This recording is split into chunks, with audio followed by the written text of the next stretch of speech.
Right, I've made the decision with regard to where to go next. I'm going to go to Lviv, which is in Ukraine. I've gone on the Visit Ukraine website. It says you need war insurance, which I've got, so I've sort of committed now. However, come here to book the tickets, and apparently the train's all booked up tomorrow, or at least the bit over the border is, the Ukrainian bit. So what I'm going to do, I'm going to just go to the border. I think I can get a train that far, close to the border, and see how we go from there.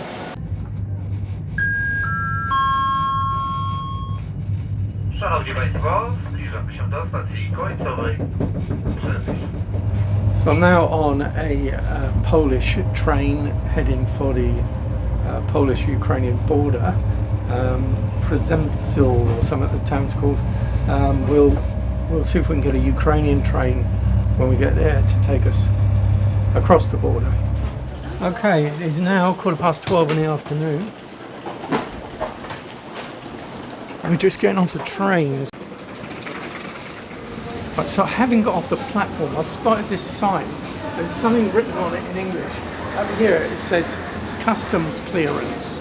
So that's got to be a good sign. So I'm going to go there. Seems to be a massive queue for the customs clearance thing over there. But I don't want to get on it unless I've got a train ticket. There's a bus thing over there. I could get a bus maybe. Right, this lady just told me there's a bus at 3:30. So that's a possibility. But we'll see if we can get a train before then. I think I've found a very massive communist era ticket place. Oh, wow. Atmospheric. Oh, it's quite magnificent, actually. For a small provincial town train station, wow. Check this out. Trying to book it for today, but it looks like I can't. This lady speaks perfect English and is being very helpful. I've given her my phone. But looks like it's not going to happen today. Well, she did her best, fair play. She went on the Ukrainian website and found that it's totally booked up, that one. Looks like I've got 3 options. I can get a bus, I can get the train later at 6 o'clock. Looks like a slower train. Or I can stay here tonight and go tomorrow. What do I do? What do I do? There's a map over there. I love maps so much. I'm going to go and look at it and decide. The map has worked its strange magic for me by conjuring up a massive bus, which means I'm going to get the bus. Oh, so much for that plan. The bus place is closed. She was there a quarter of an hour ago. Okay, we're going by train. Train ticket. Apparently it's a sleeper train, which is a bit weird because it leaves at 6 and gets there at 10 to 10. We've got a couple of hours to kill. We'll have a little wander around the old town of Przemysl. Actually, the old town centre here is really nice. And it's weird to be here. I didn't expect to be here, you know.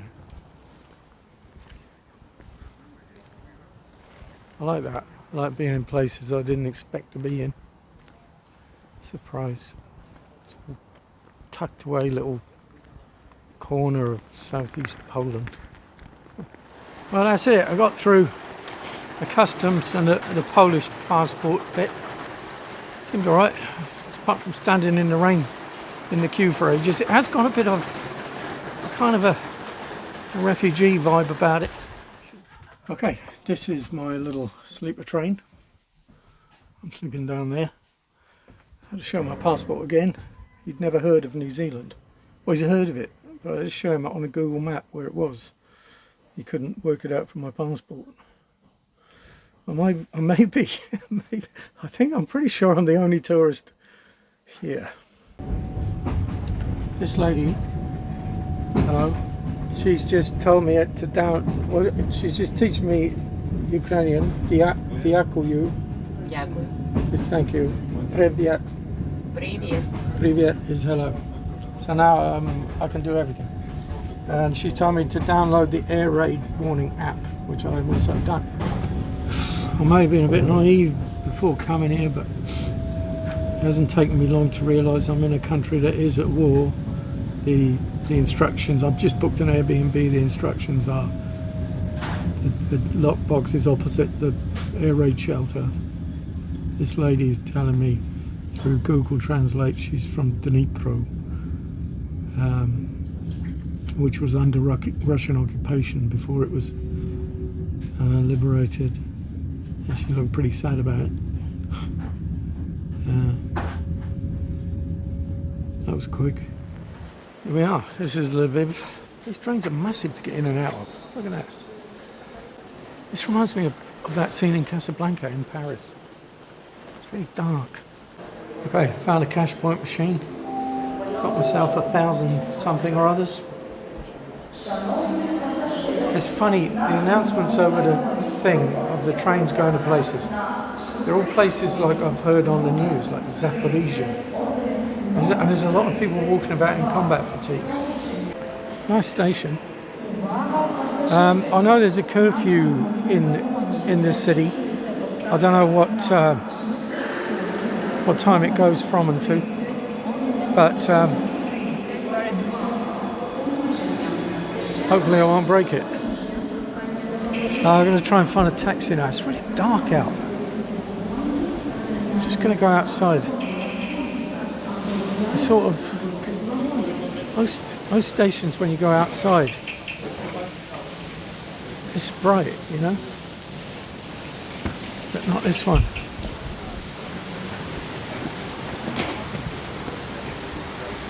Yeah, anyway, see if I can find a taxi. I booked an Airbnb when I was in the queue in what's the name, in Poland for the immigration. I booked an Airbnb here. Anyhow, I'm in Ukraine. Checked into a little Airbnb place last night, and she sent me a message to say it's opposite the air raid shelter. So this must be the air raid shelter. And I'm a bit intrigued by this. Oh, crikey. Let's go down. In the event of an air raid, I guess this is where I'll be. Right, I'm going to go now for a walk into town. I think the centre of town is up this way. You know, seeing Ukrainian flags in Ukraine feels strangely odd. Out the last 3 years, I've spent most of that time travelling around the world. I've been lots of places and I've seen Ukrainian flags everywhere. You know, I flew into Thailand on the 22nd of February 2022 and the big Russian invasion was 2 days later. So all that time of travelling has been dominated by the conflict here in a way.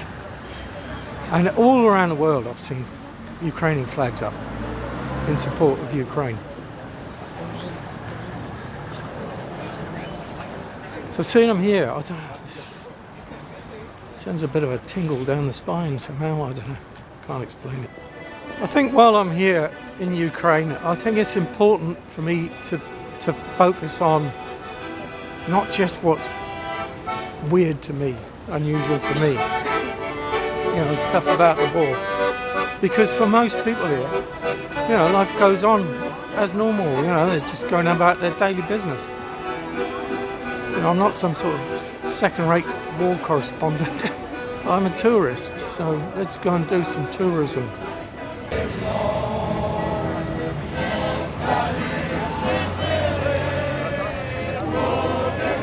Then again, you come across a scene like this.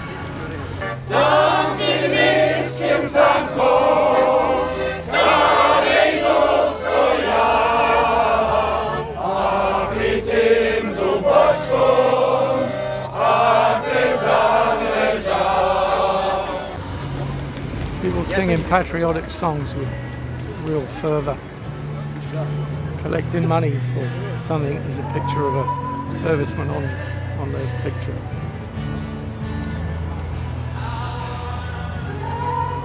Yeah. It's everywhere, I suppose.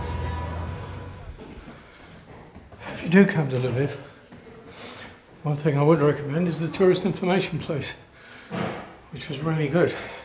I don't think I get that many foreign tourists. First thing she asked me was, am I a volunteer? She was great, sold me a SIM card. She was fantastic, actually. Sorted out the train app and everything.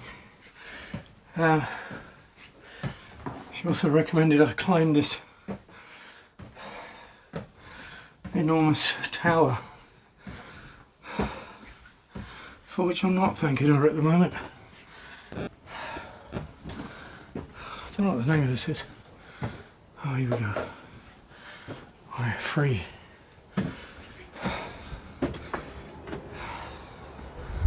Okay.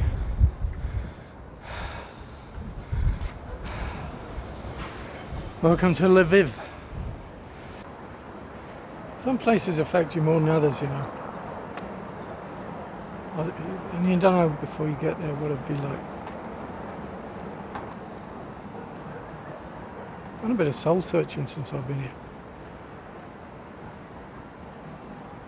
It's all very well looking at the news and going,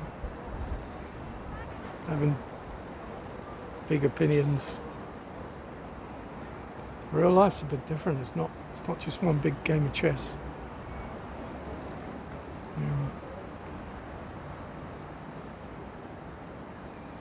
Earlier on I was thinking how life goes on, it's just normal. I heard somebody laughing behind me. I thought, yeah, there's the evidence for it. I turned and looked around. There was a guy with one leg walking along on crutches. Let me clarify and qualify that by saying I'm really glad I came here. I think if there was no war on, it would be a good place to visit. The city itself is lovely, neoclassical and Baroque architecture. But coming here while the war is on makes it all the more interesting. I wish there was no war, you know, let's make that clear. But it makes it more interesting. As I keep saying, I'm the only one here. Yeah, I feel like I'm it, actually.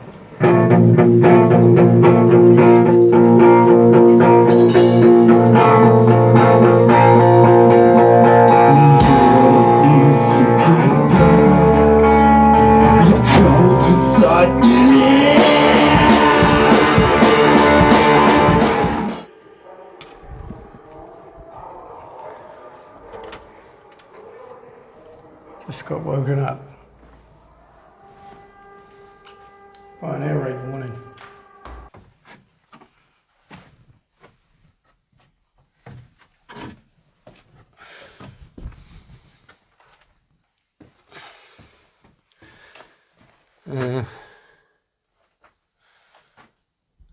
Yeah. Okay, could do with a cup of tea, really.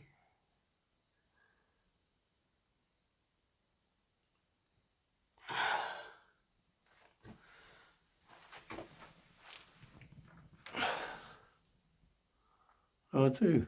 I'll wait for it all clear. I just looked it up online. I've got my phone here. They do get air raids here in Lviv. There's an app, or a website that you can look it up on. They normally get about, I don't know, one a week or something, it looks like. And they normally last about half an hour or an hour. So I suppose I've got to be sensible and hang on here. Right, my app just said, the air alert is over. May the force be with you. It really said that. Also, the sirens are going off outside. So, I guess the air alert is over. Whoa.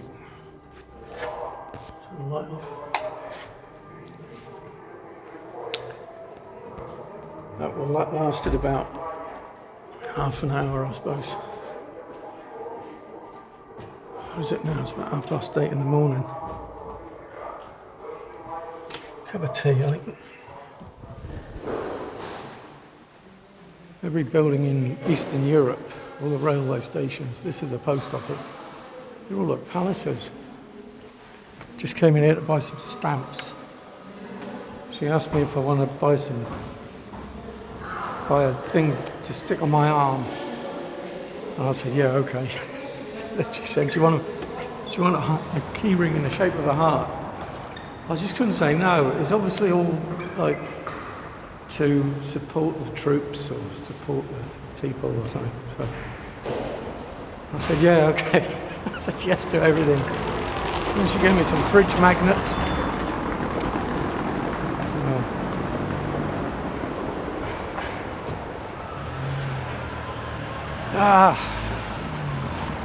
Take me by surprise, really. It's not life as normal. The war is affecting everybody's life all the time. Just had to walk through this really big, long street market here. Prices are cheap here. There's loads of people in combat stuff, and loads of combat gear for sale as well. And some of the people walking about in uniform, you know, they're not young. They might not be my age, but they're not far off. This is Natalie. Hello. The tourist information place. Now, Natalie. Yeah. Tell me about Lviv. I love my city so much, and I hope that not only from New Zealand come to our tourist point information center of our city, but from Australia, from more and more countries, I hope, after for victory or nowadays. Here is an Eiffel Tower in yellow and blue, and that kind of sums up the nightlife here.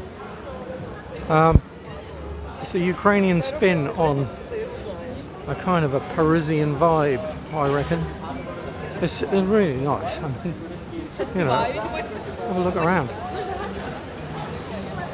You know, there's a lot of really lovely places, and I had some nice food here. Yeah. So that's one side of it. Obviously, the other side is that it is affected by war.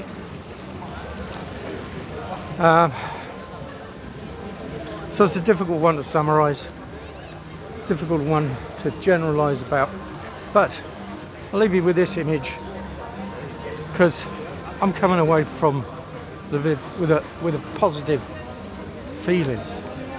And I want to leave you with that feeling as well. Here I am at the train station, all packed up and ready to go. Train leaves in 10 minutes time, and I've left my passport in the apartment. The train's left the station and I'm not on it. I've got a ticket for tomorrow. Let's think again. I've checked into a hotel by the station. Stay there tonight. Gone back, got my passport. Like an idiot. I am aware that last month there was a missile strike from Russia here in Lviv. And it was at the station. It was residential area close to the station. It killed 7 people, civilians, including a mother and 3 of her daughters. Only the husband survived. Brought it that little bit closer to home. I've noticed the attitude of the people since I've been here is rather stoic, let's say. They're very formal. very serious people. I think I can understand why. Whether they were like that before the war, I don't know, but they like it now. Taking stock of things today. It's been over a month since I started this trip, and I started in Helsinki. And the weather's cooling down, that's for sure. It's the autumn now. We're going through this deciduous and coniferous forest. It's nice to look at. It makes you aware of the change of season, that's for sure. Welcome to Uzhhorod. I'm just going to go up here and see if I can get a ticket over the border. The border to Slovakia is really close to here. Obviously a few more servicemen off on leave here again. Right, I have now a ticket to get across the border to Košice, I think it's called, which is in Slovenia. I've got to double back a bit, half an hour down the line, back to a place called Chop. So I've got 2 tickets, one to there and then one to carry on. I hope. It's all written in foreign, but never mind. So that's tomorrow. So right now, I'm going to stay here for the night. It's quite warm here. Quite different from Lviv. Even right on the border here, you'd have to guess they're braced for emergencies. There's a sign for a shelter there. Probably loads of them around, but I can't read them. The back streets of old Uzhhorod. This is what Vladimir wants to conquer in the Vladimir versus Vladimir conflict. This is what he's after.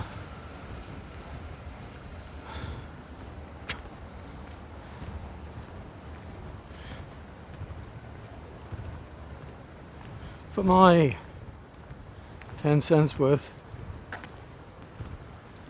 it's all about the Russian Empire. I mean, Russia's never given up on its once mighty empire, the way the other European powers have. You know, Britain and France, Spain, Portugal, they've all given it away. The Dutch, they've moved on in a way that Russia just hasn't. I mean, they had a fantastically powerful empire at one time, the Russians.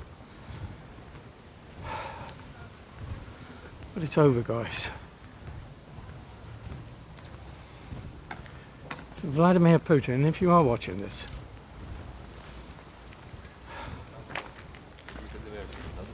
it's over. And look at this! In the back streets of old Uzhhorod. It's not really the back streets anymore. Look at that! What a phenomenal church. All painted in yellow and blue. Not red, white and blue. I've gone for an evening stroll from my little hotel. It's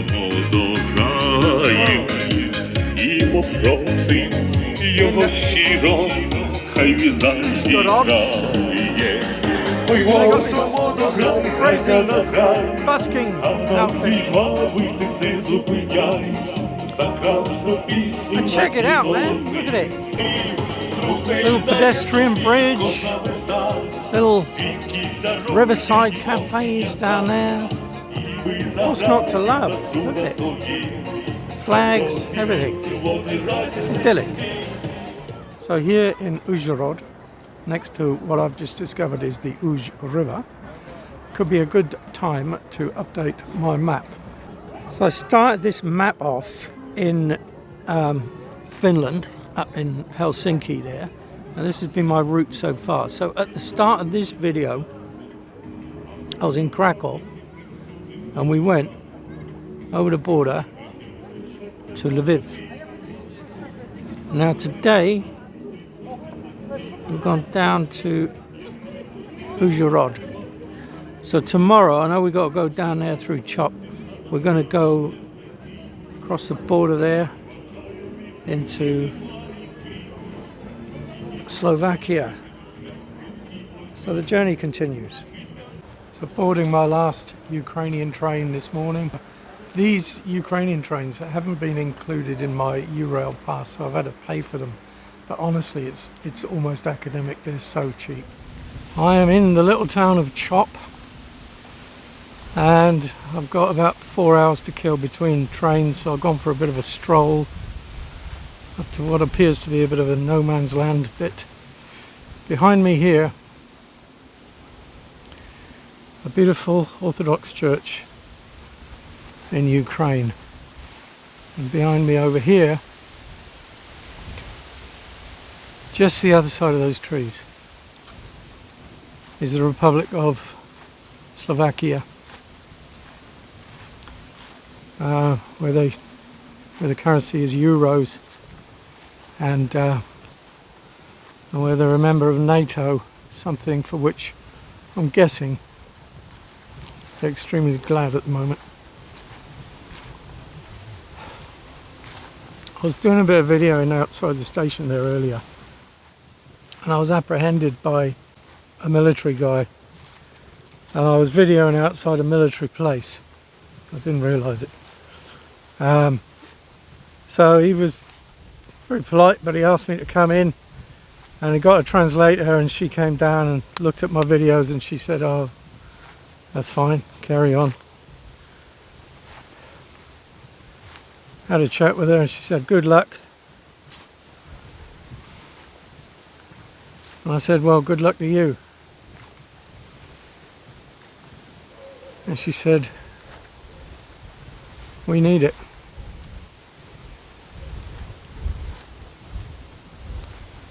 Good luck, Ukraine.